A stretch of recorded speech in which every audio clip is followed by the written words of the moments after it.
সবচেয়ে বেশি সিকিউরিটিতে থাকা ব্যক্তিদের তালিকা করলে স্বাভাবিকভাবে সবার উপরে নাম থাকার কথা মার্কিন প্রেসিডেন্ট কিংবা ব্রিটিশ রাজের মতো কোনো প্রভাবশালীর।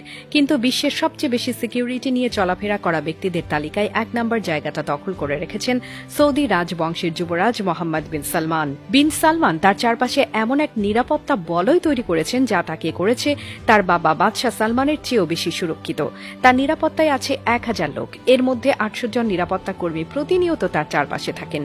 বাকিদের দায়িত্ব তাকে গোপন শত্রু থেকে রক্ষা করা। তার নিরাপত্তার জন্য আছে স্পেশাল সাইবার টিম। সৌদি আরবের ক্ষমতাসীন আল সৌদ পরিবারের মূল কর্তা বিন সালমানের বাবা মোহাম্মদ সালমান হলেও দেশটির ক্ষমতা এখন কার্যত নিয়ন্ত্রণ করছেন তার যুবরাজ বিন সালমান। নিজের ক্ষমতা নিশ্চিত করতে গিয়ে তিনি ঝামেলা বাঁধিয়েছেন রাজপরিবারের প্রভাবশালী অনেকের সাথেই। তাই ঘরের শত্রু থেকে সুরক্ষিত থাকতে তার এই নিরাপত্তা বলয়। তার নিরাপত্তায় নিয়োজিত বিশেষ এই দল শুধুমাত্র তার নির্দেশেই কাজ করে। এই দলটি ২০১৯ সালে তুরস্ক গিয়ে হত্যা করে এসেছিল আলোচিত সাংবাদিক জামাল খাশোগজিকে।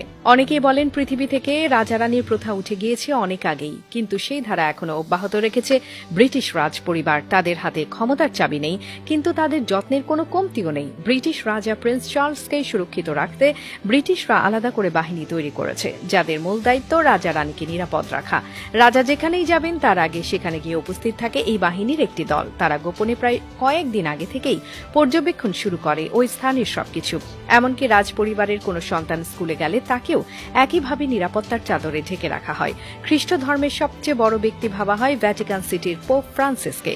তার নিরাপত্তার জন্যও আছে এলাহি কাণ্ড। তার আছে আলাদা মিলিটারি ফোর্স। এই ফোর্স ভ্যাটিকান থেকে শুরু করে বিশ্বের যে কোনো প্রান্তে পোপ যান না কেন সে প্রান্তেই বিচরণ করতে পারে। এছাড়া পোপ কোনো দেশে ভ্রমণে গেলে সে দেশের বিশেষ এক মিলিটারি ফোর্স তার নিরাপত্তায় থাকে।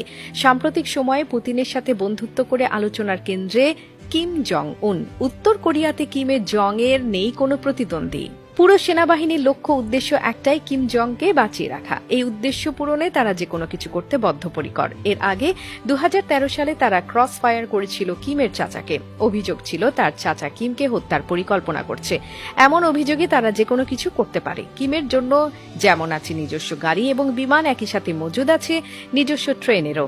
এই তালিকায় এরপরে যথারীতি অবস্থান করছে দুই super power president Joe Biden এবং পুতিনের নিরাপত্তাকে এই মুহূর্তে বিশ্বের সবচেয়ে শক্তিশালী নিরাপত্তা বলয় হিসেবে ভাবা হয়। সামরিক বাহিনীর সেরা সদস্যরা মূলত তাদের নিরাপত্তায় থাকে। বাইডেন এবং পুতিন যে গাড়ি ব্যবহার করেন সে গাড়িতে বোমা মারলেও কিছু হবে না। এছাড়া তাদের সিকিউরিটি ফোর্সের কাছে আছে শক্তিশালী সব স্যাটেলাইটের ফোর্সেস অ্যাক্সেস। এই সব কিছু তারা কাজে লাগান প্রেসিডেন্টের নিরাপত্তা নিশ্চিতে।